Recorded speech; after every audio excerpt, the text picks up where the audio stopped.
Live షోకి తిరిగి స్వాగతం. ఇక జ్యోతిష్కులకు సంబంధించినటువంటి వచ్చే శాసనసభ లోక్సభ ఎన్నికల్లో ఏ పార్టీ గెలుస్తుంది ఏమిటన్న దాని మీద రాజకీయ నాయకులు రకరకాల తర్జన భర్జనలు పడుతుంటే రాజకీయ నాయకులు ఎందుకైనా మంచిదని జ్యోతిష్కుల్ని పెద్ద ఎత్తున సంప్రదిస్తున్నారని కథనాలు వస్తున్న నేపథ్యంలో ఈ చర్చా కార్యక్రమం జరుగుతుంది. ఇక ముందుగా అతిథుల పరిచయం శ్రీ వాసుదేవ దీక్షితులు గారు, ప్రముఖ సంపాదకులు, ప్రముఖ విశ్లేషకులు, శ్రీ గోగినేని బాబు గారు, హేతువాద సమాఖ్య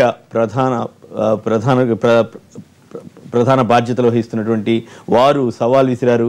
ఎవరైనా సరే 10 లక్షలు, ఎవరైనా సరే కరెక్ట్ అంచనాలు జోస్యం చెబితే 10 లక్షల రూపాయలు అవార్డు ఇస్తారని వారు ప్రకటించారు. ఇక మరి ఆ సవాల్ని అందుకుంటారో లేదో చూద్దాం. శ్రీనివాసమూర్తి గారు ప్రముఖ జ్యోతిష్కులు, అలాగే కిరణ్మయి శర్మ గారు మరొక జ్యోతిష్కులు, అలాగే ఫోన్ కాల్స్ ద్వారా మరి కొంతమందిని కూడా తీసుకుందాం. ముందుగా అట్నుంచి వద్దాం. కిరణ్మయి శర్మ గారు, ఈ సవాల్ని మీరు స్వీకరించగలరా? బాబు గారు విసిరిన సవాల్ని మీరు స్వీకరించగలరా? స్వీకరిస్తే మీ అంచనాలు ఏంటి? మీ జ్యోతిష్కం ఫలితం ఏం చెబుతోంది? నిజంగానే డిమాండ్ రాజకీయ నాయకులు మీ చుట్టూ తిరుగుతున్నారా? సవాల్ స్వీకరించడానికి ఏంటంటే దానికి తగ్గ బేస్ ఒకటి కావాలండి. ఏదైనా సరే ఇది ఒక పరిశోధన. ఈ పరిశోధనకు సంబంధించి మనకి కావడానికి బేస్గా కొన్ని కావాలి, అంటే ఒక డేటా కావాలి. ఇప్పుడు ఒక వ్యక్తి ఏం చేస్తాడు, ఏం సాధిస్తాడు అంటానికి అతను పుట్టిన టైంని బట్టి ఇలా ఉండబోతుంది, ఈ దశలు ఇలా అని చెప్తాం మనం. అట్లా మనకు దానికి సంబంధించిన డేటా అంతా ఆయన ప్రొవైడ్ చేయగలిగితే ఒక టైం పట్టే కార్యక్రమంలో ఖచ్చితంగా వారు సవాల్ స్వీకరించడానికి ఉన్నాం. మనకి ఎన్ని పార్టీలు ఉన్నాయి, ఆ పార్టీలు ఎప్పుడెప్పుడు పుట్టాయి, ఆ పార్టీలు అంటే మొదలుపెట్టిన రోజు ఏమిటి, ఆ తర్వాత ఎవరెవరు అభ్యర్థులు పాల్గొంటున్నారు, వాళ్ళదేమిటి, ఇదంతా క్రోడీకరించుకొని కనుక ఆయన ముందు నుంచి కనుక వచ్చుంటే ఈ సవాల్ని స్వీకరించవచ్చు. అది ఊరికే మన ఏదో మీకు అందుబాటులో ఉంటుంది, వారికి అందుబాటులో అంటే ఇప్పుడు కాదండి. ఒక నియోజకవర్గంలో 26 మంది అభ్యర్థులు ఉన్నారనుకోండి, అంటే ప్రధాన పార్టీల మధ్య పోటీ ఉంటుందని అది వేరే విషయం. ఆ 26 మంది జాతకాలు లేకపోతే వాళ్ళ డేట్ ఆఫ్ బర్త్ మనం ఎక్కడి నుంచి సేకరించుకొస్తాం, అవి కరెక్ట్ అనేది లేదు. ఇప్పుడు కొంతమంది ఊరికే మామూలుగా రికార్డులో డేట్ ఆఫ్ బర్త్ మామూలుది పెడతారు. అంటే దాన్ని మనం అంటే ఇలాంటివి చేయబోయే ముందు ఒక బేస్ ఉండాలి. ఆ బేస్ కరెక్ట్ గా ఉన్నప్పుడు మనం ఏదైనా ఒక అంచనా బేస్ కూడా బాబు గారు ఇవ్వాలా మీకు? కాదండి, అంటే ఇప్పుడు అలా కాదండి. ఇప్పుడు మనం ఏదైనా ఒకటి చేయడానికి ఒక బేస్ ఉండాలి కదా సార్, ఒక విశ్లేషణ. మీరు ఏ బేసిస్ ఆధారంగా ఇప్పుడు మీరు ఏం చెప్తున్నారు? మీరు ఏ పార్టీ? ఇప్పుడు ఒక వైఎస్ఆర్ చెప్తానండి. ఇప్పుడు వైఎస్ఆర్ కాంగ్రెస్ పార్టీ పుట్టిన డేటు, తెలుగుదేశం పార్టీ ఆవిర్భవించిన రోజు, లేదా టీఆర్ఎస్ పుట్టింది, లేదా కేసీఆర్ గారు పుట్టినరోజు, లేకపోతే మన చంద్రబాబు నాయుడు గారు పుట్టినరోజు, వైఎస్ఆర్ మన జగన్మోహన్ రెడ్డి గారు పుట్టినరోజు, వీళ్ళని బేస్ చేసుకుని, ఎందుకంటే ఇవి ప్రధాన ఇవి కాబట్టి వీటిని బేస్ చేసుకుని ఇప్పుడు మీ జ్యోతిష్కం చెప్పండి, ఏం మీ అంచనాలు చెప్పండి. అంటే ఊరికే ఒక శాసనసభ సంబంధించి ఒక మాటలో చెప్పమంటారా? కొంచెం చెప్పండి. మీరు అసలు ముందు అంచనాలు చెప్పి తర్వాత దానికి ఏదైనా ప్రాతిపదిక ఉంటే చెప్పండి. ఆంధ్రప్రదేశ్ కి సంబంధించి అంటే ఇప్పుడు రెండు వేరువేరుగా చెప్పండి. సీమాంధ్రకు సంబంధించి YS Jaganmohan Reddy party, YSR party 2/3 majority కానీ 3/4 మెజార్టీ వచ్చే అవకాశం అంత వస్తుందా? అంత వస్తుంది. అంటే ఇప్పుడు ఏదైనా ఒకటి అంటే ఇన్ని సీట్లు అని చెప్పగలిగే శక్తి సామర్థ్యం నాకు లేవండి. కానీ అక్కడ అంటే ఏదన్నా సరే ఒక ప్రభుత్వం బాగా అధికారంలోకి రాబోతుందంటే 2/3 వస్తే బాగుంటుంది అనేది ఒక విప్లవం కదా. ఆ 2/3 మెజార్టీ అనేది వస్తుంది అనేది అంచనా అండి. ఇక్కడికి సంబంధించి సగానికన్నా ఎక్కువ సీట్లు వస్తాయి టీఆర్ఎస్ కి సంబంధించి, 1-2 ఇటు అటుగా అనేది టీఆర్ఎస్ అధికారంలో. రాజకీయ ట్రెండ్స్ ని దృష్టిలో ఉంచుకుని ఎందుకైనా చెబుతున్నారా, లేకపోతే నిజంగా స్టడీ చేస్తే? అంటే ఇంతకుముందు మనం 1 సంవత్సరం క్రితం కూడా దీనికి సంబంధించి ఇలా జరుగుతుంది అని, లేకపోతే ఇంతకుముందు ఛానల్స్ లో చెప్పిన దానికి ఒక బేస్ ఉంది. అసలు ఏదో ఇవన్నీ ఏం స్టార్ట్ చేయకముందు, లేకపోతే అభ్యర్థులను కూడా నిర్ణయించక ముందు ఈ పార్టీలు పుట్టాయి, వీళ్ళందరూ పుట్టారు కాబట్టి వాటిని బేస్ చేసుకొని చెప్పింది తప్ప ఈ పేపర్లో వచ్చేది లేకపోతే అంచనాలు ఇవి ఎందుకైనా మంచిదని చెప్పింది కాదండి. మరి సంఖ్య అంటూ ఏం చెప్పలేదు. సంఖ్య అంటూ చెప్పలేమండి, నిజంగానే సంఖ్య అంటూ చెప్పలేము. అంటే నాకు ఆ ప్రజ్ఞ లేదు. తెలివిగా బాబు గారి సవాల్ని తప్పించుకుని మీ వాదన లేదు. అలా కాదు, సంఖ్య అంటూ చెప్పడానికి. ఇప్పుడు ఆ ప్రభుత్వం, ఇప్పుడు ఆ పార్టీ పుట్టినప్పుడు అది వాళ్ళకి రాజయోగం ఉంది. ఈ రాజయోగం ఉన్నప్పుడు ఈ దశమాధిపతి బ్రహ్మాండంగా ఉన్నాడు, ఇతను ఉచ్చస్థానంలో ఉన్నాడు, ఈ లగ్నాధిపతి బ్రహ్మాండంగా ఉంది, దీనివల్ల ఇది అధికారంలోకి వస్తుందని చెప్పగలుగుతాం. కానీ ఇప్పుడు ఇన్ని సంఖ్యలు వస్తాయని చెప్పడానికి బేస్ లేదు. అంటే మనం అప్పుడు ప్రతి నియోజకవర్గానికి వెళ్ళి వీళ్ళు ఈ అభ్యర్థి జాతకం ఏమిటి, వీళ్ళు ఎవరు ఉన్నారని అలా టికెట్ కొట్టుకుంటూ వెళ్ళి చేయాలి. ఆ శాస్త్రీయ చర్చ అంటే అది చాలా కష్టమైన ప్రక్రియ కాబట్టి ఆ మామూలుగా ఈ 3 పార్టీలు పుట్టిన డేట్లు లేకపోతే వాటి ప్రకారం చూసుకుని అంచనా. రైట్. మరి శ్రీనివాసమూర్తి గారు మరో జ్యోతిష్ ప్రముఖులు, వారేం చెప్తారు విందాం. శ్రీనివాసమూర్తి గారు, మీ అంచనాలు ఏంటి? మీ అంచనా చెప్పండి. మీరు కూడా సవాలు స్వీకరిస్తారా? ఫస్ట్ ఇక్కడ ముఖ్యమైన విషయం ఏంటంటే, ఎవరైతే సవాలు విసిరారో, నేను ఒక స్థలం ఇస్తే మీరు దాంట్లో ఒక ఇల్లు ఏర్పాటు చేయగలరు. ఒకటి, నాకు ఇల్లు ఈ విధంగా ఉండాలని చెప్పేసి నేను ఆర్కిటెక్చర్ని మాట్లాడుకుంటాను, లేకపోతే మేస్త్రిని మాట్లాడుకుంటాను, లేకపోతే దానికి సంబంధించిన సదుపాయాలు సమకూర్చుకుంటాను అనేది విషయం, అది నాకు సంబంధించిన విషయం. నీకు కావాల్సింది ఏంటి? ఒక నిర్మాణం జరిగి ఆ నిర్మాణం నాకు అద్భుతంగా కనపడాలి. ఈ విధంగా ప్రతి విషయం కూడా ఇప్పుడు మన కిరణ్మయ శర్మ గారు చెప్పిన విధంగానే ప్రతి ఒక్కళ్ళకి ముందు ఏంటంటే ఒక జ్యోతిషము మనం చెప్పాలి అన్నప్పుడు అక్కడ పేరుతో అవసరం లేదు, date of birth, time, place కావాలి. ఈ టైము, ప్లేసెస్ అన్నవి ఇప్పుడు మనకు ఉన్నటువంటి మొత్తం సీమాంధ్ర తీసుకొని తెలంగాణ తీసుకొని ఇంతకుముందు తీసుకున్నప్పుడు 294 కాన్స్టిట్యున్సీస్లో వాళ్ళు వేసినటువంటి అభ్యర్థుల యొక్క డేటాబేస్ ఇస్తే సంఖ్యాబలాన్ని తప్పకుండా శాస్త్రీయ చర్చకు నేను సిద్ధం. సో ఈ విషయంలో మీ ఇద్దరికి ఏకాభిప్రాయం నాకు ఫలితాల విషయంలో ఎట్లా ఉంటుందో చూద్దాం. ఫలితాల విషయం గురించే మీకు శాస్త్రీయ చర్చ జరపండి, నేను సంసిద్ధంగా ఉన్నాను. మీకు నేను ఈ యొక్క ఇదిని ఇప్పుడు ఏంటంటే ఒక అంచనాప్రాయంగా చెప్పచ్చు. ఈరోజు ఒక శాస్త్రంలో ఉన్నటువంటి శాస్త్రాన్ని అపహాస్యం పాలు చేయడానికి ఎవరికి హక్కు లేదు. శాస్త్రుల్ని మాట్లాడండి, ఓకే. ఈ రోజున మీరు అన్నారు జ్యోతిష్కులకు బాగా డిమాండ్ ఉన్నట్టుంది కదండి అని. జ్యోతిష్కులు అనే వాడిని ఇక్కడ వాళ్ళు సరైన వాడిని ఎంచుకోవాలి. ఎవరు? జ్యోతిషం చెప్పించుకునేవాడు, వాడి పరిజ్ఞానం ఏమిటి? ఈ రోజున తెలుగు యూనివర్సిటీ జ్యోతిష్ శాస్త్రం అధ్యయనం చేసిన వాళ్ళు ఎవరున్నారు? ఎంఏ ఆస్ట్రాలజీ కంప్లీట్ చేసిన వాళ్ళు ఎవరున్నారు? ఓకే, దీంట్లో పిహెచ్డీస్ చేసిన వాళ్ళు ఎంతమంది ఉన్నారు? సో వాళ్ళ దగ్గర సరైన అవగాహన ఉన్న వాళ్ళ దగ్గరికి వెళితే మీరు అన్నట్టుగా ఈ శాస్త్రం ఎక్కడ కూడా ఇప్పుడు ఆ ప్రచారం కాదు కదా ఇప్పుడు నాకు కావాల్సింది. అంచనా చెప్పండి. అంచనా విషయంలో వచ్చేసరికి ఏంటంటే వాళ్ళ యొక్క జన్మ తేదీ, టైము అక్యురసీగా వాళ్ళు ఇవ్వగలిగినప్పుడు వాళ్ళని కూర్చుని మనం ఏంటంటే అనలైజ్ చేసి చెప్పండి. ఇప్పుడు మీరు రాష్ట్ర వ్యాప్తంగా ఉన్న వరకు చెప్తున్నారు కదా, రాష్ట్రంలో తెలంగాణలో కానీ సీమాంధ్రలో కానీ ఏం జరగబోతుంది? ఇక్కడ తెలంగాణలో కాంగ్రెస్, టీఆర్ఎస్ కలిసి ప్రభుత్వాన్ని ఏర్పాటు చేస్తాయి. సో సంకీర్ణం ఇక్కడ సంకీర్ణం అవుతుంది. అంటే ఎవరికి మెజారిటీ రాదా? ఎవరికి ఎక్కడ కూడా మీకు దేశం ఎక్కడ కూడా మెజారిటీ అనేది ఎవరికి రాదు. కేంద్రంలో అందరికీ తెలిసింది ముఖ్యమైన ఇది చెప్పండి. ఇక్కడ వరకు ముఖ్యంగా ఏంటంటే ఇప్పుడున్నటువంటి పరిస్థితుల్లో చంద్రబాబు నాయుడు గారికి మొన్న 2013 నవంబర్ నుంచి 2016 మే వరకు కూడా ఈ గురుదశలో శని భుక్తి మొదలవటం, ఆ శని కుజ నక్షత్రంలో ఉండడం వల్ల ఆ ఉపనక్షత్రాధిపతి గురుడు కూడా అవడంతో అధికారంలోకి రావడానికి కొంత అనుకూలమైనటువంటి అవకాశం ఎక్కువగా సూచిస్తుంది. టీడీపీ అధికారంలోకి వస్తుందని చెప్తారు బాబు గారు. అదే అంటే టీడీపీ వస్తేనే కదా చంద్రబాబు గారు అయ్యేది. టీడీపీ ఇది ఏంటంటే పార్టీ ఆవిర్భావ 1982లో ఎన్టీ రామారావు గారు ఆవిర్భావం చేశారు.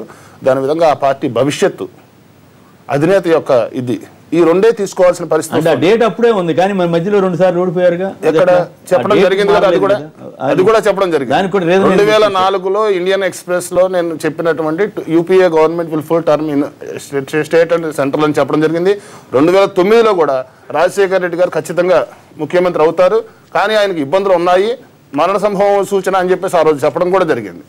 అదే విధంగా మనకు 2009లో మీకు ఈ రోజు నేను విజువల్స్ కూడా అవి నేను సేకరించి మీ మీడియా వాళ్ళ ద్వారా, ఎందుకంటే మీ మీడియా ముందు ప్రజలకు మీరు ఒక సమాజంలో ఒక అవగాహన కలిగించడం కోసం ఈ చర్చా కార్యక్రమం పెట్టడం చాలా అభినందనీయం.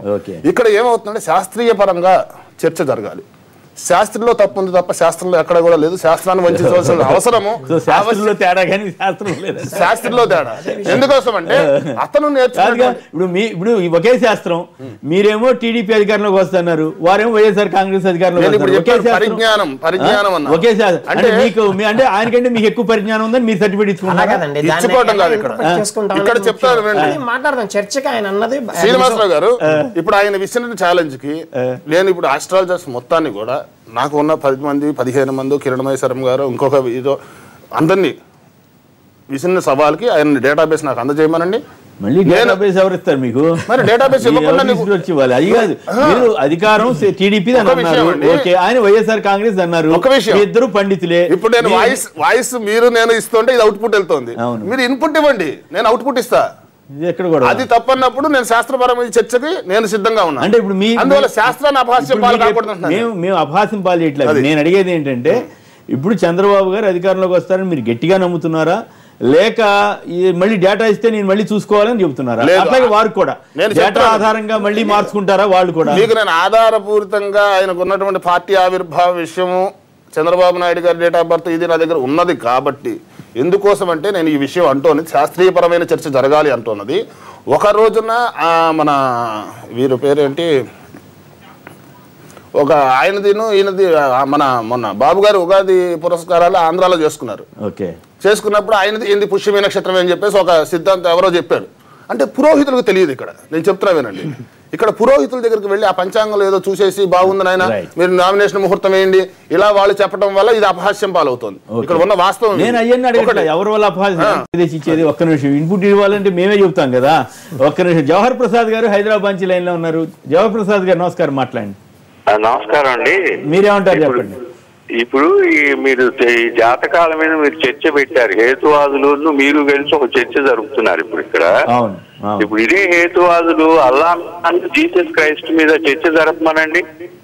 జరుపుతారు, అవసరం సందర్భాన్ని బట్టి జరుపుతారు. దానికి ఏముంది? సందర్భాన్ని బట్టి కాదండి. ప్రతిసారి వీళ్ళు ఏదో జాతకాలు కరెక్ట్ అయితే మీరు చెప్పండి మేము 10 లక్షలు ఇస్తాం 20 లక్షలు ఇస్తాం అని చెబుతున్నారు కదా హేతువాదులు.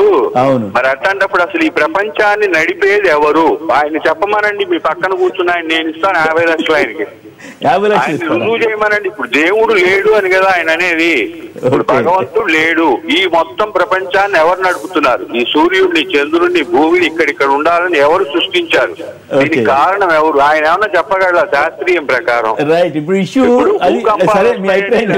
గ్రహణాలు వస్తున్నాయని వాళ్ళు ఎంత గొప్పగా చెబుతున్నారో పండితులు కూడా పంచాంగంలో సంవత్సరం ముందు రాస్తున్నారు.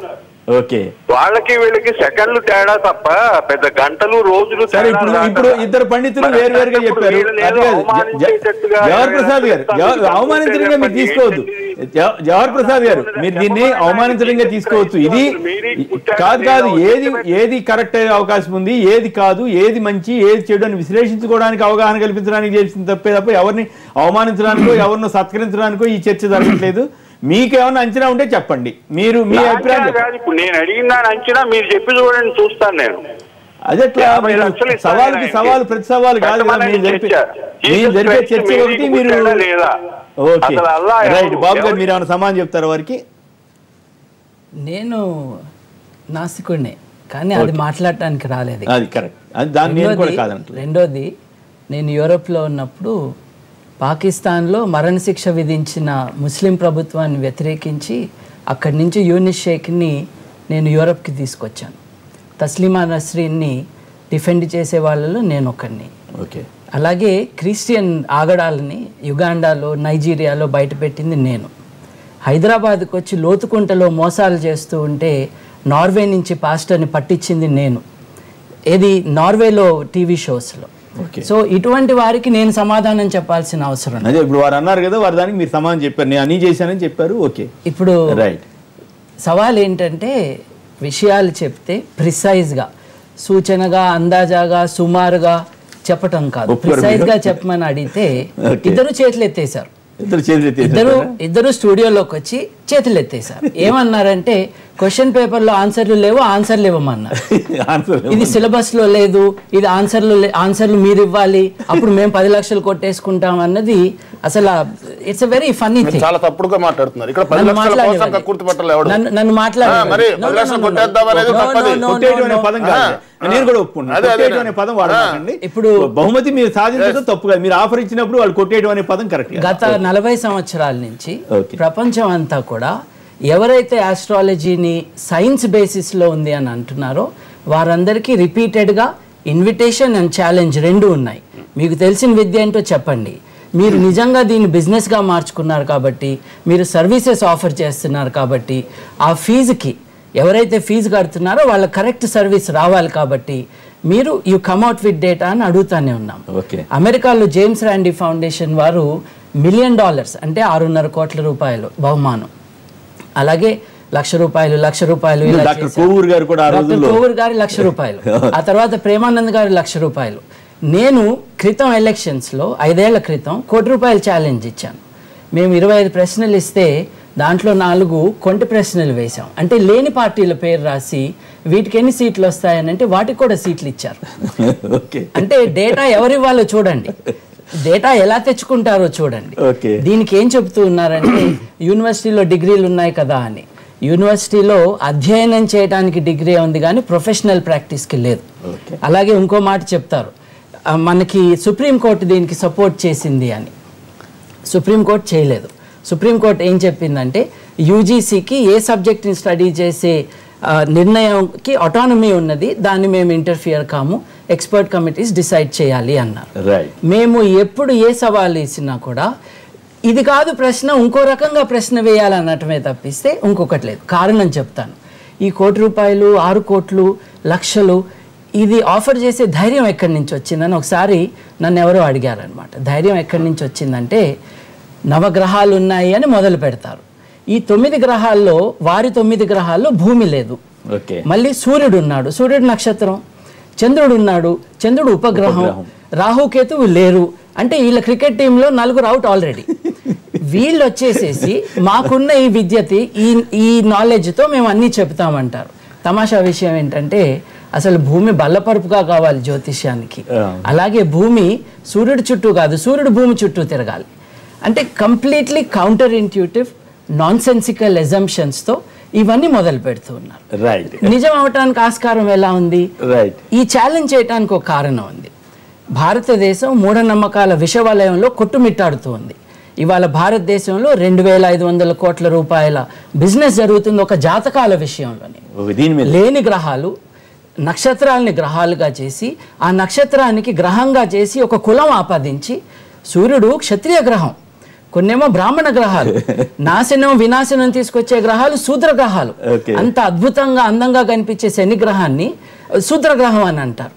అంటే మనుషుల్నంతా డివైడ్ చేసి ఒక భావజాలం అని, మనుషుల్ని సమాజాన్ని డివైడ్ చేసేసి విశ్వాన్ని కూడా వదలలేదు. కాబట్టి జనం మిమ్మల్ని ఎక్కువ నమ్మట్లేదు, వాళ్ళనే ఎక్కువ అంతే కదా. నిజానికి నిజం చెప్పడానికి 10 మంది అక్కర్లేదు. మనం పొలిటికల్ పార్టీస్ కి ఎన్ని ఓట్లు పడ్డాయని ఎత్తుక్కుంటామండి. సైన్స్ కి ఆ బాధ లేదండి. సైన్స్ వాస్తవానికి ఆధారంగా ఉందా, వెరిఫై చేయగలమా, రిపీట్ చేయగలమా అని. చూడండి, మీరే అన్నారు 2 శాస్త్రులు చెప్తూ ఉంటే 2 కన్క్లూజన్స్ వేరేగా ఉన్నాయి. అంతేకాదండి, పొలిటికల్ పార్టీలు పాలిటీషియన్సే కాదండి మారేది, జ్యోతిష్కులు కూడా మారుతూ ఉంటారు. పార్టీ రంగులతో చొక్కాలతో వస్తారు, వాళ్ళకి ఫేవర్గా చెప్తారు, ఆ తర్వాత మళ్ళీ అభిప్రాయం మార్చుకుంటారు. రిజల్ట్ వచ్చేదాకా తమ అభిప్రాయం మట్టుకు ప్రిసైజ్గా చెప్పరు. ఇకపోతే 2/3 మెజారిటీ వస్తుందని చెప్పారు కదా, ప్రిసైజ్ నెంబర్స్ లేవంటే ఎట్లా అండి? 170 సీట్లలో 2/3 ఎంతో మనకు తెలీదా? రెండో విషయం,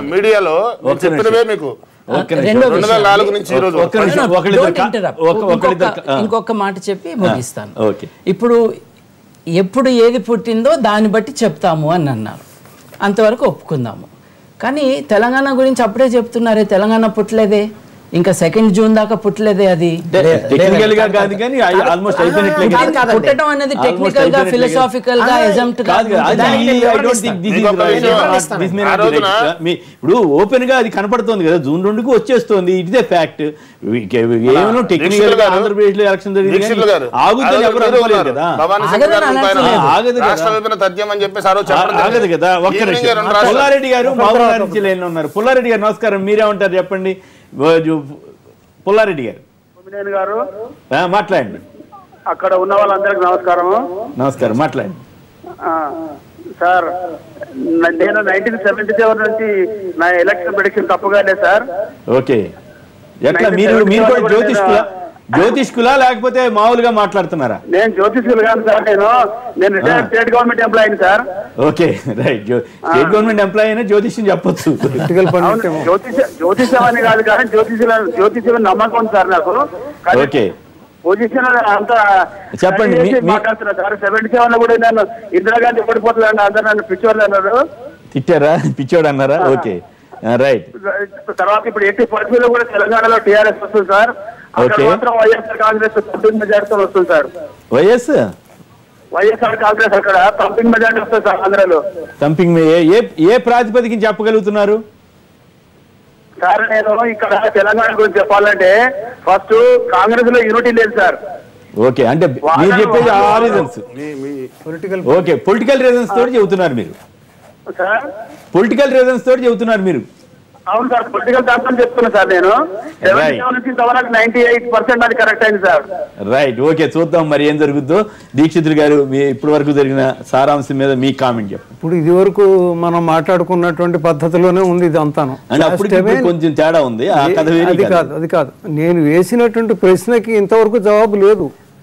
మీరే శృతి చేస్తూ అడిగారు. మీరు ఒక శాస్త్రి గారు ఒక రకంగా, మరో శాస్త్రి గారు మరొక రకంగా ఎలా చెప్తారు? నిజంగా జ్యోతిష్ శాస్త్రాన్ని వెనక కనుక శాస్త్రీయత ఉన్నట్టయితే 2 రకాలుగా ఎందుకు వస్తుందన్నది అది మా మిత్రుడు బాబు అడిగినా నేను అడిగినా మీరు అడిగినా అదే ప్రశ్న మనం అడుగుతాం, ఎందుకంటే ఆ జర్నలిస్ట్ మనం అడిగి తీరాలి కాబట్టి. దానికి సరైన జవాబు లేదు. కిరణ్ శర్మ గారు ఇందాక అన్నారు, వీరు శ్రీనివాసమూర్తి గారు కూడా కొంత అన్నారు, మీరు మాకు డేటా ఇవ్వండి అని. ఏ డేటా దగ్గర పెట్టుకుని వాళ్ళు ప్రిడిక్షన్స్ ఇచ్చారు? ఇప్పుడు ఫలానా పార్టీ వస్తుందని, ఫలానా కూటమి వస్తుందని ఎలా చెబుతున్నారు? ఏ డేటా ఆధారంగా? ఆ డేటా ఆధారంగానే చెప్పగలగాలి. వారు చెప్పినా వీరు చెప్పినా అదే చెప్పాలి. లేదంటే ఫలానా పారామీటర్స్ ఇగో ఇవి పెట్టుకు చెప్పాము, పారామీటర్స్ మాకు ఇవి కావాలి అని మీరు అడగండి. బాబు గారు ఇస్తారు, ఇది ఇవ్వమని నేను కూడా రిక్వెస్ట్ చేస్తాను ఆయన్ని. What parameters do you require? జ్యోతిషం యొక్క శాస్త్రీయతను రుజువు చేయడం కోసమని ఒక ప్రయత్నం జరుగుతోంది. ఇప్పుడు కాదండి ఇది. నేను ఒక విషయం చెప్పాలి మీకు, లాస్ట్ టైం మీకు చెప్పాను కానీ ఆ కార్యక్రమం చూడని వాళ్ళ కోసం చెబుతున్నాను. నేను ఒక పెద్ద జ్యోతిష్కుల కుటుంబంలో పుట్టాను. మా తాతగారులు మా తండ్రి గారు వారు అందరూ జ్యోతిష్ శాస్త్రంలో మహా పెన్నిధులు. వాళ్ళు మామూలు సాధారణమైన వాళ్ళు కాదండి. వాళ్ళు నన్ను మన ఇంట్లో చెడబుట్టేవరా నువ్వు అనేటువంటి మాట కూడా పడ్డాను నేను. ఈ క్వశ్చనింగ్ నా చిన్నప్పటి నుంచి ఉందండి. ఇది ఏమిటి, ఏ రకమైన శాస్త్రీయత? వాళ్ళు కారకత్వాలు అని అంటారు, వారికి తెలుస్తాయి. ఇది బాబు గారు కూడా తెలుసు. కారకత్వం అనే మాట ఒకటి ఉందండి. అది ఏమిటంటే ఫలానా గ్రహం దీనికి కారణం అని చెప్తుంటారు. మనఃకారకో చంద్రహ, నీ ఆలోచనలకి కారణం చంద్రుడు అంటారు. ఇంతకు మించి వేరే చెప్పరు అని. ఏమిటి దీనికి ఏమిటంటే నీకు తెలియదురా, అమావాస్య వచ్చినప్పుడు పౌర్ణమి వచ్చినప్పుడు ఎర్బన్ టైడ్ సముద్రంలో ఆటుపోట్లు వస్తున్నాయి కదా, పోటుపాట్లన్నీ వస్తాయి. దాని ఇన్ఫ్లుయెన్స్ నేల మీద లేకపోయినట్టయితే ఎలా జరిగిందిరా, అదే నీ మైండ్ మీద కూడా ఉంటుంది, ప్రభావం పడుతుందని చెప్తారు. తక్కినటువంటి కుజుడికి మనకి ఏమిటి సంబంధం? అబ్సల్యూట్లీ లేదు. శాటర్న్కి మనకి ఏమిటి సంబంధం? లేనే లేదు. రాహుకేతువులకు సంబంధించి కూడా చూసాం. లాస్ట్ టైం కూడా అడిగిన ప్రశ్నే, వారొకలాగా వీరొకలా. శాస్త్రీయత చెప్తాను నేను. శాస్త్రీయత అన్నప్పుడు తప్పకుండా దానికి ఒక ఆధారం అనేది ఉండాలి. నేను చెప్పిన వెర్మిఫార్మ్ అపెండిక్స్ అనేది ఎక్కడ ఉంటుందో నేను చెప్పిన, డాక్టర్ కృష్ణమూర్తి అని ఆయన చెప్పినప్పటికీ ఫలానా చోట ఉంటుంది. అది కుళ్ళిపోయినట్టయితే లేదా సెప్సిస్ ఫార్మ్ అయినట్టయితే ఆపరేషన్ చేయాలి అని. మామూలు పరిభాషలో 24 గంటల ఆపరేషన్ ఇలాంటివి ఏదో అంటారు. కాబట్టి శాస్త్రీయత అనేది ఎస్టాబ్లిష్ చేస్తే నేను నిజంగానే నేను నమ్మను అనుకోండి, నేను నమ్మేలా మీరు చెప్పండి, నన్ను నమ్మించండి. పశ్చిమ గోదావరి నుంచి మరొక లైన్ లో ఉన్నారు. భాస్కర్ రెడ్డి గారు నమస్కారం, మాట్లాడండి. నమస్తే సార్, కొమ్మినేని శ్రీనివాసరావు గారు. నమస్తే. నమస్కారం, మాట్లాడండి. మీ జ్యోతిష్యం చెప్పండి. మా జ్యోతిష్యం ప్రకారం మన జగన్మోహన్ రెడ్డి గారికి ఆంధ్రాలో ఆయన డేట్ ఆఫ్ బర్త్ ప్రకారం రాశాను సార్, 98 సీట్లు వస్తాయి అధికారంలోకి వస్తారు. మీరు ఏంటి స్పెసిఫిక్ గా 98 అని అంకి చెప్పగలిగారు? ఆయనకి జన్మ లగ్నం వృశ్చిక లగ్నం సార్. ఓకే. లగ్నాధిపతి సప్తమంలో ఉన్నాయండి, తృతీయ చతుర్థాధిపతి సప్తమంలో ఉన్నాయండి. ఓకే. అలాగే దశ అంతర్దశ ప్రత్యంతర దశ సూక్ష్మ దశ క్యాలిక్యులేషన్ చేసుకుని నేను 98 ఫిగర్ చెప్పాను సార్. అంటే 98 కరెక్ట్ గా వస్తే మీకు బాబు గారు 10 లక్షలు ఇవ్వాల్సి వస్తుంది. 19 ప్రశ్నలు ఉన్నాయి. ఇంకా ఉన్నాయా? మీరు ఒక ప్రశ్న కాదా, ఇంకేం కావాలి? ఇంకేం అడిగారు మీరు? ప్రిసైజ్ డేటా అడిగామండి ఎలక్షన్ డీటెయిల్స్ గురించి. బట్ ఒక విషయం, ఇందాక మొదటి కాలర్ గారు ఒక మాట అన్నారు, ఏమిటి మీరు క్రిస్టియన్స్ ని ముస్లిమ్స్ ని అంటారా అంటే జ్యోతిష్యం మత వ్యాసంగమా? అంటే జ్యోతిష్యం సైన్స్ కాదని ఒప్పుకున్నారు. హిందూ మతంలో ప్రత్యేకమైనటువంటి మధ్యలో మాట్లాడారు. హిందూ మతం ఒక ప్రత్యేక వ్యాసంగం కింద లెక్క లేదు, అదే పొరపాటు. అందరూ ఏం చెప్తున్నారంటే ఈ జ్యోతిష్యం అంతా మా వేదాల్లో ఉంది అంటున్నారు, ఈ రాసులన్నీ వేదాల్లో ఉన్నాయి అంటున్నారు. శుద్ధ అబద్ధం. వీళ్ళు జ్యోతిష్యం చదువుకోలేదు. ఎందుకనంటే వేదాల్లో రాసుల గురించి అసలు లేదు. ఎక్కడి నుంచి వచ్చినాయండి రాసులు? ఇవన్నీ బాబిలోనియన్లు, చాల్డియన్లు వీళ్ళందరూ పోయి ఈజిప్షియన్లకి ఇస్తే అక్కడి నుంచి గ్రీస్కు వెళ్తే అక్కడి నుంచి ఈ తెగులంతా మనకి అలెగ్జాండర్తో వచ్చింది. ఇది భారతదేశంలో పుట్టిన తెగులు కాదు, బయట నుంచి వచ్చింది. ఇంటర్నేషనలైజేషన్ ఆఫ్ సూపర్స్టిషన్ అన్నది అప్పుడు మొదలైంది. మూఢనమ్మకాలను అంతర్జాతీయ వ్యాప్తం చేశారంట. కరెక్ట్ అండి. ఇంకొకటండి, మనం ఏ నేపథ్యంలో మాట్లాడుకుంటున్నాం? ఇది గ్రహస్వామ్యమా ప్రజాస్వామ్యమా? ఎవరు గెలుస్తారన్నది గ్రహాల నిర్ణయించేది ప్రజల. తెలంగాణ వస్తుందా రాదా అని, లేదు ఆంధ్ర కాకూడదని ఇది చండీ యాగాల నిర్ణయించేది. అదే అనేది నేను.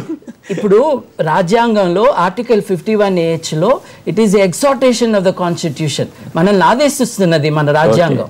మనం శాస్త్రీయ దృక్పథాన్ని ముందుకు తీసుకువెళ్ళాలని. దానికి విరుద్ధంగా దాన్ని విస్మరిస్తూ దాన్ని ప్రతిఘటిస్తూ వీళ్ళందరూ మాట్లాడుతున్నారు. ఒక్క నిమిషం, మళ్ళీ I'll just complete one thing అండి. ఇప్పుడు ఇవాళ జ్యోతిష్యం ఇది అని చెప్తున్న వాళ్ళు ఎవరు కూడా ప్రిసైజ్గా ఎందుకు చెప్పలేకపోతున్నారంటే వీళ్ళు దేని మీద ఇది బేసిస్ చేసుకున్నారో అక్కడే డేటా లేదు. ట్యూస్డే అన్నది ఇది మంగళవారం అన్నది మంచి రోజు కాదు అని. హైదరాబాద్లో ఎక్కడ ఫైనాన్షియల్ ట్రాన్సాక్షన్ జరగవు ఆ రోజు. ఎందుకు జరగవండి అంటే అది మంచి రోజు కాదని. అసలు మనకి వారంలో 7 రోజులు ఉంటాయని చెప్పింది ఎవరండి? హిందువులు కాదండి, బాబిలోనియన్ దగ్గర నుంచి వచ్చిందండి. రోజుకి 24 గంటలు ఉన్నాయని చెప్పింది ఎవరండి? భారతీయులు కాదండి, హిందువులు కాదండి. గంటలో 60 నిమిషాలు ఉంటాయని చెప్పింది ఎవరండి? ఈజిప్ట్ నుంచి అక్కడి నుంచి వచ్చిందండి. అంటే ఏది కూడా నేటివ్ బార్న్ సూపర్స్టిషన్ కాదు, ఇది ఇదంతా సమ్మేళనం అయిపోయి ఉన్నది. వీటిల్ని పట్టుకుని వీరు ఎలా చెప్తారండి? అసలు వీళ్ళకి భూమి బలపరుపుగా ఉందని, సూర్యుడు భూమి చుట్టూ తిరుగుతాడని, చంద్రుడు ఉపగ్రహం అని ఇందా చెప్పారు అవన్నీ. అయితే మీరు అన్నట్టు ఈ నమ్మకాలు కూడా ఇక్కడేమో మనకు దక్షిణాన్ని ఒప్పుకోము, కానీ తమిళనాడులో దక్షిణం అంటే చాలా పవిత్రంగా. ఎందుకంటే అమావాస్య ఉంది, అక్కడ మంచి రోజు. అంటే ఇక్కడ నుంచి ఈ సైన్స్ అక్కడికి వెళ్తే ఏమవుతుందండి? మారిపోతుంది. న్యూటన్స్ లా తమిళనాడులో పనిచేయదు, కాశ్మీర్ లోనే పనిచేస్తుంది చెప్పలేం కదా. ఇప్పుడు వారు 98 మంది అన్నారు, 98 నంబర్ కూడా చెప్పారు. ఆ 97 జగన్మోహన్ రెడ్డి గారిని మినహాయిస్తే తక్కిన 97 మంది జాతకాలు చూడాలా అక్కర్లేదా? ఆయన పేరు బలంతో చూశానంటున్నాడు ఆయన. ఇంకొకటి ఒక ఇంట్రెస్టింగ్ థింగ్ అండి, నిన్న మేము జ్యోతిష్యం మీద ఒక అవగాహన సదస్సు నిర్వహించాము. అక్కడికి 2 జ్యోతిష్యులు వచ్చారు. ఎందుకంటే వీఆర్ ఓపెన్ టు డిస్కషన్. తమాషా విషయం ఏంటంటే ఆ ఇద్దరిలో ఒక జ్యోతిష్యుడు సెమినార్ అయినాక నిజమేనండి మీరు చెప్పేది నిజము, జ్యోతిష్యము విజ్ఞాన శాస్త్రం కాదు శాస్త్రము అని ఒప్పుకుని వెళ్ళాడు ఆయన. అందరూ చప్పట్లు కొట్టారు ఆ నిజాయితీకి.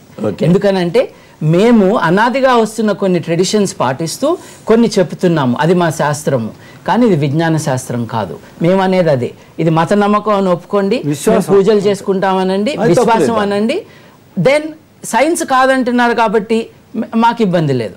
కర్ణాటకలో చట్టం రాబోతుంది, సిద్ధరామయ్య గారు మహారాష్ట్రలో వచ్చింది జ్యోతిషాన్ని నిషేధించమని.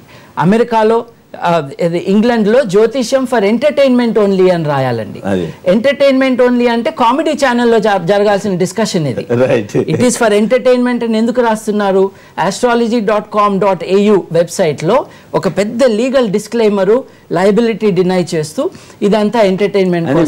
ఇప్పుడు అడ్వర్టైజ్మెంట్స్ లో కూడా అవన్నీ మాకు వర్తించవు, ఈ మా ఛానల్ కి సంబంధం లేదని కూడా వేస్తూనే కొన్ని వెయ్యాలి కదండి.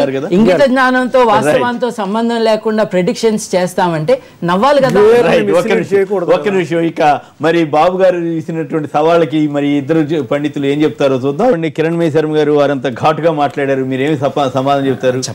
మీ దగ్గర ఉన్న సమాచారం ఏంటి? ఇప్పుడు ఈ ప్రపంచంలో వ్యతిరేకత లేనిది ఏదీ లేదండి, ప్రతిదానికి కూడా వ్యతిరేకత ఉంది. ఇది నిజమా అబద్ధమా అని ఆయన అనుకోవడం దాని గురించి పెద్ద విశేషమేం కాదు. కాకపోతే ఏంటంటే ఇప్పుడు ఆయనకు నమ్మించడం, లేకపోతే ఆయన నమ్మితే నా జీవిత లక్ష్యం నెరవేరడం నా జీవిత లక్ష్యం కాదు. ఆయనకి విజ్ఞాన శాస్త్రం పట్ల నమ్మకం కలిగించడం నా జీవిత లక్ష్యం కాదు, ఎవరి జీవిత లక్ష్యం కూడా కాదు. ఎందుకంటే నేను దేవుడు ఉన్నాడని నమ్ముతాను, ఒకళ్ళు లేరని నమ్ముతాను, అది వాళ్ళ వ్యక్తిగత విషయాలు. వ్యక్తిగత అభిప్రాయాలు వేరువేరుగా ఉంటాయి. ఆయన అభిప్రాయానికి నేను అసలు సమాధానం చెప్పట్లేదు, నెంబర్ 1 పాయింట్. నెంబర్ 2 ఏంటంటే నేను ముందే సమాధానం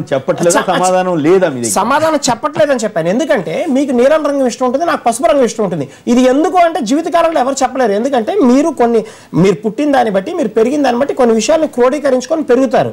మీకు ఒక అమ్మాయి బాగుంటుంది, అందంగా ఉంటుంది, నాకు ఒక అమ్మాయి ఉండదు. మీరు ఒక టేస్ట్ ఇష్టపడతారు, మీకు పప్పు ఇష్టం ఉంటుంది, నాకు కూర ఇష్టం ఉంటుంది. ఇది ఎందుకు అంటే సమాధానం చెప్పలేము. మీకు నమ్మకం కలిగించండి, పప్పే ఇష్టం, ఈ ప్రపంచంలో అందరూ ఇష్టపడాలి అంటే మనం సమాధానం చెప్పగలుగుతామా? అది అభిప్రాయాలకి ప్రపంచాలు ఎవరు సమాధానం చెప్పలేరు. మీ వాదన అయితే బాగానే ఉంది, కాదు మీరు ఆలోచించండి.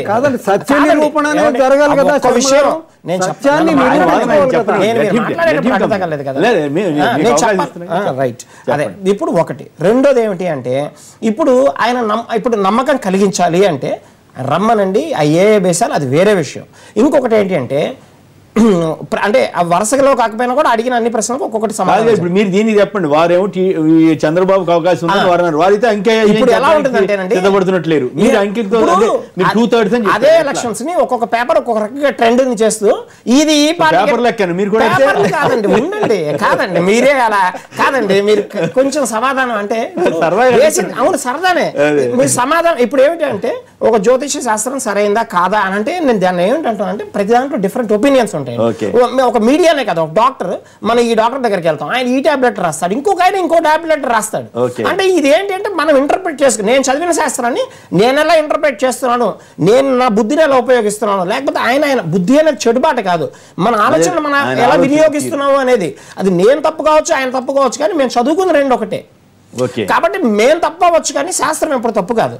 అందువల్ల ఆయన వేరే రకంగా ఇంటర్ప్రిట్ చేసుకోండి. నేను ఒక రకమైన ప్రిస్క్రిప్షన్ రాశాను, ఆ రోగాన్ని చూసి ఆయన ఒక రకమైన ప్రిస్క్రిప్షన్ రాశాడు. ఆ ట్రెండ్ను చూసి ఈనాడు ఒక రకంగా రాసింది, ఆంధ్రజ్యోతి ఒక రకంగా రాసింది, సాక్షి ఒక రకంగా రాసింది. అంతే, అది వాళ్ళ ఇష్టాలు కాదు, మేము ఇంటర్ప్రిట్ చేసుకున్నది అని చెప్తున్నాం.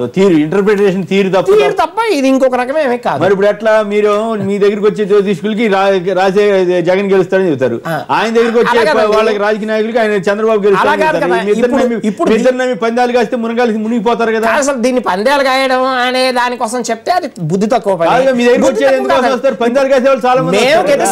ఎవరు రాలేదు, మేము గెలుస్తామా గెలవమా, మాకు గెలిచే అవకాశం ఉందా లేదా అని ఎవరైనా వస్తారంటే ఏ పార్టీకి ఉంటుందని. ఇప్పుడు నాకు మిత్రులు కొంతమంది అడిగారు గత కొద్ది రోజులుగా, మాకు జనరల్ గా ఉత్కంఠగా ఉంది, ఎవరు గెలిచే అవకాశం ఉంది అని అడుగుతారు. దానికోసం చెప్తాను కానీ ఇది బేస్ చేసుకొని కాస్తారా లేదా అనేది. ఎందుకంటే మమ్మల్ని అడుగుతున్నారు చాలా మంది, మీరు ఎట్లా ఉంటుంది సార్ అంటే నేను ముందే అడుగుతున్నా, పందాల కోసం నేను చెప్పను, నాకు అనవసరమైన విషయం. వాసుదేవ దీక్షిత్ గారు ఇంకోటి అన్నారు, ఇవన్నీ చెప్పిన బేస్ ఏంటంటే నేను ఇందాకే చెప్పాను, నేను ఆ వైఎస్ఆర్ కాంగ్రెస్ పార్టీ పుట్టిన తేదీ వాళ్ళు అనౌన్స్ చేసిన టైము, టీఆర్ఎస్ పార్టీ అనౌన్స్ చేసిన party time, Telugu Desam party announce చేసిన టైము, కాంగ్రెస్ పార్టీ అనౌన్స్ చేసిన టైము. 125 ఏళ్ల క్రితం పుట్టిన పార్టీ ఇందిరా కాంగ్రెస్ లెక్కేసుకుని 78. అంటే దాన్ని ఇప్పుడు తెలంగాణ అనేది ఇందాక అనుకున్నాం మనం పుట్టలేదు అని. ఆంధ్రప్రదేశ్ ఆవిర్భావం అప్పుడే ఇప్పుడు వీళ్ళందరూ తెలంగాణ వస్తుందా రాదా అనేది చెప్పడానికి బేస్ ఏమిటంటే ఆంధ్రప్రదేశ్ ఆవిష్కరణ అయినప్పుడే తెలంగాణ అనేది ఈ రాష్ట్రం విడిపోతుందా అనేది ఉంది. తెలంగాణ అనేది పుట్టబోతుందా లేదా అక్కడ డిసైడ్ అయింది, ఇక్కడ కాదు. అంటే బేసిస్ అనేది మనం ఎక్కడి నుంచి తీసుకొని వస్తాం ఏంటి అనేది మనం ఎలా తీసుకుంటాం. ఒక్క నిమిషం, వైజాగ్ నుంచి రాధాకృష్ణ గారు ఒక లైన్ లో ఉన్నారు. రాధాకృష్ణ గారు మీరే ఉంటారు. నమస్కారం అండి. నమస్కారం. నేను చెప్పేది ఒకటేనండి, బాబు గోగినేని గారికి ఆయన హేతువాదం చాలా సంతోషించవలసిన విషయమే. కానీ నేను చెప్పేది ఏంటంటే ఆయన ఈ సైన్స్ అనేది ఒక 2000 ఏళ్ల క్రితం ముందే పుట్టింది, అంతేగాని అంతకు ముందునంతా వేద విజ్ఞానమే, అది వీరు మర్చిపోతున్నారు. ఇంకోటి జ్యోతిషం అనేది వేదాల్లోనే లేదని సార్, కానీ వేదాంగాల్లో జ్యోతిషం కూడా ఒక పార్ట్ అనేది వారు తెలుసుకోవాలి. వచ్చిన ప్రాబ్లం ఏంటంటే ఈ జనరేషన్ కానీ ఇంతకు ముందు జనరేషన్ కానీ మనం గ్రంథాలు ఏవి సరిగ్గా పఠించలేదు. ఇప్పుడు Bhagavatam it's science ethology, science దాంట్లో నిక్షిప్తమై ఉంది. అది మీరు గమనించగలిగితే దానికన్నా లోపల వెళ్ళగలిగితే మీకు దాంట్లో తెలుస్తుంది. దాంట్లో కాల పరిమాణం, గ్రహ పరిమాణాలు అన్ని చెప్పారు. అందులో ఒక ఏం లేదు, మన పక్క నుంచి లారీ వెళ్తే మనకి దాని తాలూకా వైబ్రేషన్స్ తగులుతాయి. అలాంటిది జైంట్ గ్రహాలు జూపిటర్ లాంటివి విశ్వంలో తిరుగుతున్నప్పుడు వాటి తాలూకు ప్రకంపనలు మన ఇన్ఫ్లుయెన్స్ చేయడానికి అవకాశం ఉంది. అది స్టడీ చేయకుండా బాలభారత సినిమాలో నిచ్చిన ఆకాశానికి నిచ్చినేస్తారు, అది కూడా ఒక రకంగా ఆసక్తికరంగా. పుష్పక విమానం చూసాం, పుష్పక విమానాలు వచ్చినాయి ఆ రోజులో, రావణుడు విమానంలో వెళ్ళాడని ఇట్లాంటి. మరి అదే అంటే నేను అనేది ఏంటంటే మీరు అది కట్టుదలగా చెప్పి మానవుని నమ్మేస్తే మన సాంప్రదాయాన్ని మనమే అవమానించుకునే వాళ్ళు అవుతాం. అంతకన్నా ఏం లేదు. ఇప్పుడు క్రిస్టియానిటీ అంటే సంప్రదాయాలు మూఢనమ్మకాలు కాకూడదు కదా. కాదు రాధాకృష్ణ గారు, సంప్రదాయాలు మూఢనమ్మకాలు కాకూడదు కదా, దానివల్ల నష్టం జరగకూడదు కదా. రకరకాలుగా భాష్యాలు చెప్పి మనమే అవమానించుకుంటున్నాం అన్నది మా కన్సర్న్. రాధాకృష్ణ గారు కంప్లీట్ చేయండి. కేసర్ గారు నేను చెప్పేది సైన్స్ కూడా మూఢనమ్మకమే. సైన్స్ మూఢనమ్మకమే. ఫలానా మందు వల్ల ఫలానా వ్యాధి తగ్గుతుంది అనేది ఎప్పటికీ జరగదు. మీరు ప్రయోగం కదా, ప్రయోగాన్ని మూఢనమ్మకాన్ని ఒకటే ఘాటును కడితే ఎట్లా? ప్రయోగాన్ని మూఢనమ్మకాన్ని ఒకే ఘాటును కడితే ఎట్లా? సైన్స్ అనేది ఒక ప్రయోగం. ఇప్పుడు పలానా మందుకి పలానా జబ్బుకి పలానా మందు వేయాలనేది ఒక ప్రయోగం. ఆ ప్రయోగం సక్సెస్ అయిన తర్వాత దాన్ని ఇంప్లిమెంట్ చేస్తారు కదా. అదే ముందు మరొకరికి పనిచేయదు. అది నేను చెప్పేది ఏంటంటే ఏమండి, దేనికైనా సరే లిమిటేషన్స్ ఉంటాయి. సైన్స్ కైనా లిమిటేషన్స్ ఉంటాయి. లిమిటేషన్స్ వేద విజ్ఞానం లిమిటేషన్స్ తో కంపేర్ చేస్తే చాలా తక్కువ. మనం సైన్స్ లో కనుక్కున్నది ఆవగంగలో నువ్వు కింద కనుక్కున్నాం. మనం ఏదో తెలిసినట్టు మాట్లాడితే అది గొప్పతనే కాదనలేదు. నేను కూడా ఈ జనరేషన్ చెందిన వాడినే, ఇప్పుడు నమ్మిన వాడిని, ఈ సైన్స్ నేను అనుభవిస్తున్న వాడిని. టెక్నాలజీ నాకు కూడా ఆనందం కలగజేస్తాను. కానీ మన తాలూకా శాస్త్ర పరిజ్ఞానాన్ని మాత్రం ఇప్పుడు దయచేసి అవమానం మాత్రం చేయకండి. అది అవమానించలేదు, విషయం చెప్పారు తప్ప ఆయన ప్రత్యేకించి అవమానించారని అనుకోవద్దు. జగ్గైపేట నుంచి శ్రీనివాసరావు గారు మరొకరు లైన్ లో ఉన్నారు. శ్రీనివాస్ అంటారు. నమస్తే శ్రీనివాస్ గారు. సార్ ఇప్పుడు ఈ సర్వే ఫలితాలంటే ఎవరన్నా సర్వే చేసిన వాళ్ళని వాళ్ళు పెడితే బాగుంటుంది సార్. ఇప్పుడు జాతకాలు చెప్పి జ్యూరిషన్ ఇది పెడితే ఇప్పుడు క్రికెట్ ముందు టాస్ వేస్తారు. ఆ టాస్ చేసినప్పుడు ఇద్దరు కెప్టెన్లు కోరుకుంటారు ఏది కావాలో. ఓకే, అది ఏదో ఒకటి కన్ఫర్మ్ పడిద్ది. ఇది కూడా అంతే ఉండదు తప్ప మీరు సర్వేలను పెడితే ఎందుకంటే ఇప్పుడు సర్వేలను పెడితే వాళ్ళు మమ్మల్ని తిడుతున్నారు కదా రాజకీయ నాయకులు. ఇప్పుడు జ్యోతిష్కులు అయితే మమ్మల్ని తిట్టరు కనీసం, రాజకీయ నాయకులు సర్వే వాళ్ళతో పెట్టి ఇట్లా ఉందో ఇట్లా సర్వే అంటున్నారు అబ్బా అంటే సర్వే చేసిన వాళ్ళు వదిలేసి మమ్మల్ని తిడుతున్నారు. అందుకని వీళ్ళతో అయితే మాకు ఇబ్బంది లేదు కదా ఇవాళ. చెప్పండి కంప్లీట్. ఇప్పుడు కొంతమంది ఏంటంటే మనోధైర్యం సరైన నిర్ణయాలు తీసుకునే ఉంటారు.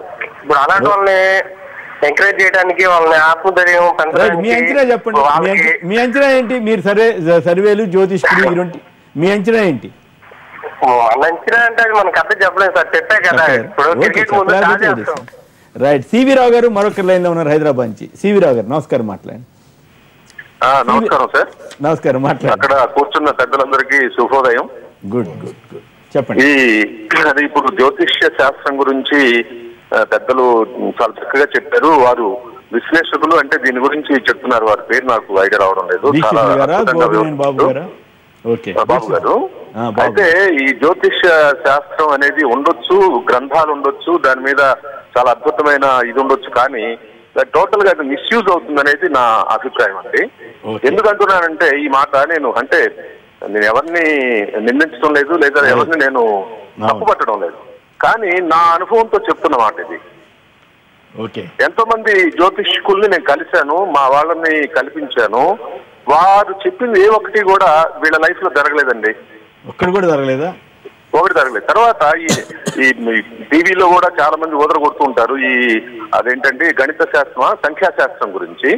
వారు నేను స్వయంగా రాయించుకున్నాను. నేను స్వయంగా 6 నెలలు సంవత్సరం క్రితం రాయించిన దానికి మళ్ళీ ఒక 6 months తర్వాత రాయించిన నా దగ్గర ఎవిడెన్స్ ఉందండి, తీసుకొచ్చి చూపిస్తాను మీకు అవసరం అయితే. అప్పుడు రాసిన దానికి తర్వాత రాసిన దానికి సంబంధం లేదు. అంటే జయలలిత గారు మీ పేరు ఏమన్నా సివిరావు గారు నాకు ఆయన చెప్పాడు, జయలలిత గారి పేరులో ఒక అక్షరం మార్పిచ్చేసాను అంకె ప్రకారం, దాంతో ఆవిడ ముఖ్యమంత్రి అయిపోయిందని చెప్పాడు. ఇంకొక ఏ యాడ్ చేశారు. కానీ మార్చినప్పుడు ఎలక్షన్ లో గెలవలేదండి. 5 ఏళ్ల తర్వాత మార్చిన రోజు గెలవలేదా? ఇప్పుడు అప్పుడు అయిన తర్వాత ఇమీడియట్లీ చెప్పారు కాబట్టి 4 గొప్ప హిందువుల పేర్లు చెప్పుకుందాం. 2 రాజకీయ నాయకులు హిందువులు, 2 మత గురువులు హిందువులు. ఒక ఆయన వివేకానందుల వారు, రెండో ఆయన దయానంద సరస్వతి. వివేకానందుల వారు అన్నారు, it is aren't non sense అని, ట్రాష్ అని అన్నాడు. అనేసి ఇంకో మంచి మాట చెప్పాడు ఆయన, ఈ హిందూ అబ్సెషన్ విత్ ఆస్ట్రాలజీ ఎక్కువ అయిపోతుంటే, మీ మైండ్ దానికే బంధం అయిపోతుంటే ఒక డాక్టర్ దగ్గరికి వెళ్ళి బాగా తిండి తిని విశ్రాంతి తీసుకోండి అన్నాడు. దయానంద సరస్వతి అంతే ఘాటుగా చెప్పాడు. గాంధీ గారు ఇప్పుడు ఈ 3 ఆయన గాంధీ గారు, 4 ఆయన నేను చెప్పదలుచుకుంది రాజగోపాలాచారి. ఈ 4 హిందువుల కంటే గొప్ప హిందువులు ఉంటే కాల్ చేయించండి. వాళ్ళందరూ కూడా ఇది పనికిరానిది, ఇది దిస్ షుడ్ బి కెప్ట్ అవే అని అన్నారు. ఇంకొక ప్రశ్న అందరూ వేసేది, నిజంగా అది భవిష్యత్తు అయితే తెలుసుకుని ఏంటి లాభం? నువ్వు మార్చలేవు కదా. అంటే మార్చడానికి ఉపయోగించుకుంటే అది బ్లాక్ మ్యాజిక్ అవుతుంది. బాణామతి చేతబడిలాగా అదేదో జరగబోతుంది అని ఇక్కడ గడ్డిపోతుంది. అట్లా మాయాబజార్ సినిమాలో ఆ బొమ్మ చూపించి ఎట్లా దర్పణాన్ని చూపించి ఎట్లా చేశాడు ఆ రోజుల్లోనే. అదేనండి, అది ఎంటర్టైన్మెంట్ గా ఎంజాయ్ చేయటం వేరు, అది వాస్తవం అనుకుని మన జీవితాలనే దానికి అనుగుణంగా మార్చుకోవటం వేరు. ఈ తేడాని మనం గమనించాలి. మన దేశంలో సాంస్కృతికంగా మనం ఏ లెవెల్లో ఉన్నామంటే వాస్తవానికి సినిమాకి తేడా గమనించని చాలామంది ఉన్నారు.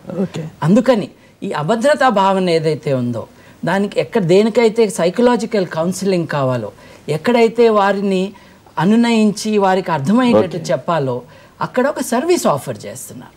నేననేది ఏంటంటే, ఇందాక న్యూమరాలజీ గురించి చెప్పారు, చాలా తమాషా విషయం అండి. న్యూమరాలజీలో జయలలిత పేరుందండి, ఎక్స్ట్రా ఏ యాడ్ చేయమన్నారు. లేకపోతే శ్రీదేవి అని ఉంటుందండి, SS పెట్టమంటారు. అసలు తెలుగు పేరుకి ఇంగ్లీష్ కరెక్షన్ ఏంటండి చోద్యం? అసలు అర్థం కాని మాట్లాడారు, ప్రశ్నలు వేరే. ఒక్కటే విషయం అండి, మనం ఈ మూఢనమ్మకాల నుంచి దూరం వెళ్ళకపోతే భారతదేశ ప్రజాస్వామ్యం దెబ్బతింటుంది.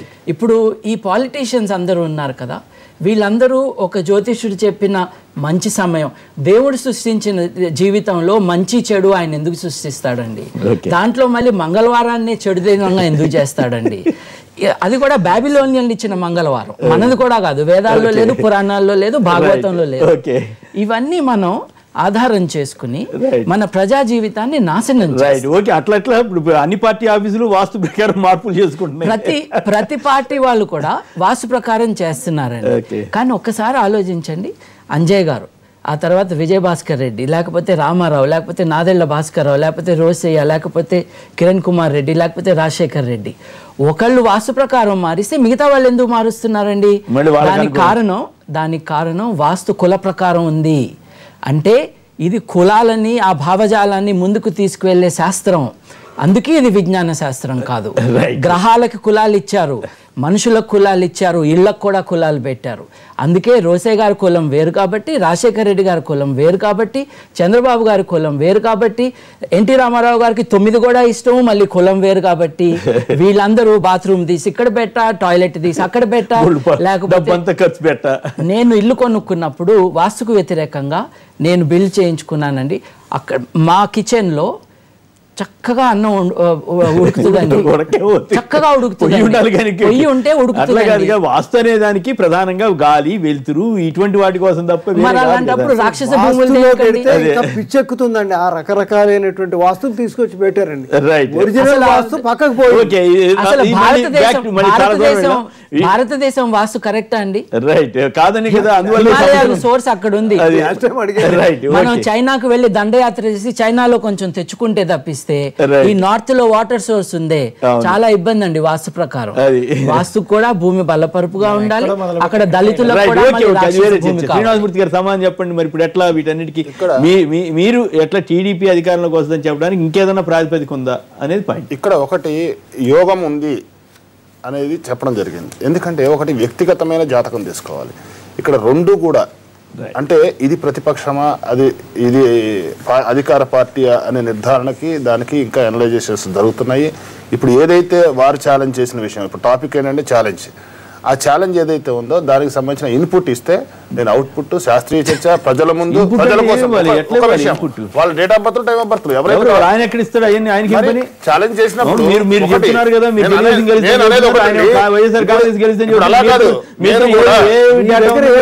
నేను కూడా ఒక 20 సూత్రాలు ఇవ్వచ్చు, 20 క్వశ్చన్ నేను కూడా అడ్డదిడ్డంగా ఇవ్వచ్చు.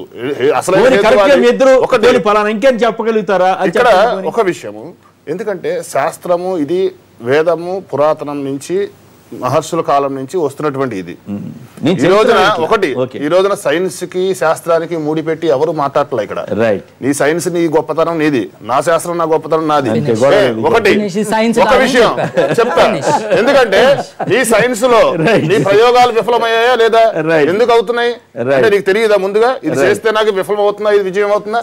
అలాగే ఒక విషయము ఇక్కడ ఉన్నటువంటి ఏంటంటే అంచనాలలో తారుమారవుతున్నటువంటి, ఇందాకనే నేను చెప్పాను, పరిజ్ఞానంలో లోపం తప్ప శాస్త్రాన్ని ఎప్పుడు అపహాస్యం పాలు చేయొద్దు. ఎందుకోసం అంటే వేదాల నుంచి కరెక్ట్ చెప్పండి. ఇప్పుడు మరి మీ జ్యోతిష్య శాస్త్రం ప్రకారం కరెక్ట్ గా రాజకీయం ఏం జరగబోతోంది? ఒకటే, ఇక్కడ కాంగ్రెస్ టీఆర్ఎస్ ఫామ్ చేస్తాయి, అక్కడ బాబు గారికి అవకాశం ఎక్కువగా ఉన్నది. ఇది ఎక్కువగా ఉన్నది అంటున్నారు, మరి వారేమో 2/3 అంటున్నారు. మీరేమంటారు? ఇప్పుడు నేను బేస్ చెప్పడానికి ఇందాకే చెప్పాను కదండి, ఈ ఆవిర్భావాలు అనేది బేస్. ఆయన మళ్ళా అవునండి, ఇప్పుడు ఆ బేస్ ఆయన అలా ఇంటర్ప్రిట్ చేసుకున్నాను, నేను ఇలా ఇంటర్ప్రిట్ చేసుకున్నాను. ఇష్టం వచ్చినట్టు చెప్పడానికి అనే కాదు. నేను ఇలా ఇప్పుడు మీరు అభిమానాల ప్రకారం చెప్పారా? అసలు మన ఇష్టానికి ఇక్కడ తావెక్కడ ఉంటుంది, నా ఇష్ట ప్రకారం అట్లా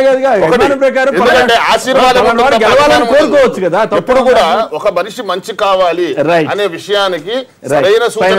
ఇది ఒకటి చెప్తా, జ్యోతిష శాస్త్రం అనేది మనిషికి సూచనగా యూజ్ అవుతుంది తప్ప దాన్ని పట్టుకుని జీవితాలు పాటు చేసుకోమని ఏ శాస్త్రి చెప్పారు. నాకు సంతోషంగా ఉన్న విషయం ఏంటంటే, సవాలు విసిరాము, దానికి సమాధానాలు మా దగ్గర లేవని చెప్పి.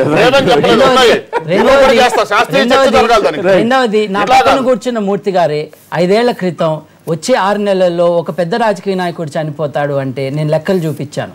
ఈ దేశంలో 20,000 మంది పెద్ద రాజకీయ నాయకులు ఉన్నారు. రాజకీయ నాయకుల్లో చాలా మంది మగవాళ్ళు ఉంటారు. రాజకీయ నాయకుల సగటు వయసు 50 కంటే ఎక్కువ ఉంటుంది. అంటే వచ్చే 6 నెలల్లో 20,000 మందిలో వచ్చే 6 నెలల్లో 20,000 మందిలో ఒకళ్ళు చచ్చిపోతారంటూ ప్రెడిక్షన్ అండి, చూద్దాం కాదు.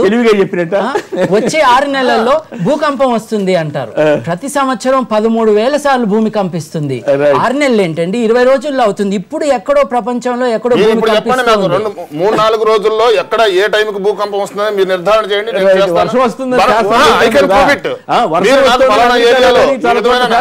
చెప్పింది ప్రూవ్ చేసుకోలేదు, ముందు చెప్తారంట. అడిగిన ప్రశ్నకి సమాధానం చెప్పాలి, డేటా లేదంట. అవుట్ ఆఫ్ సిలబస్ అంటున్నారు, లేకపోతే ఆన్సర్లు లేవంటున్నారు. ఏదేమైనా ఒకటి ఇవన్నీ కూడా నమ్మకాలకు సంబంధించిన ఇష్యూస్. వీటిని ఎవరినో అవమానపరచడానికో లేదా ఎవరినో ప్రమోట్ చేయడానికో కాకుండా కేవలం పందాలు మాత్రం ఇటువంటి ఆట ఆధారంగా చేయొద్దు, పందాల జోలికి వెళ్ళొద్దు అని మాత్రం అందరికీ సలహా ఇస్తూ, చాలామంది రాజకీయ నాయకులు కూడా, కొంతమంది రాజకీయ నాయకులు తమ తమ అంచనాలంటూ ఏదో చెప్పే అవకాశాలు ఉంటాయి కాబట్టి వాటిని దృష్టిలో ఉంచుకుని జాగ్రత్తగా పందాలు మాత్రం కాయొద్దని సలహా ఇస్తూ దీక్షితులు గారు, గోగినేని బాబు గారు, అట్లాగే శ్రీనివాసమూర్తి గారు, కిరణ్ మే శర్మ గారు పలువురు మాట్లాడారు. అందరికి కూడా ధన్యవాదాలు. ఇది నేటి వార్తా విశ్లేషణ కార్యక్రమం. నమస్కారం.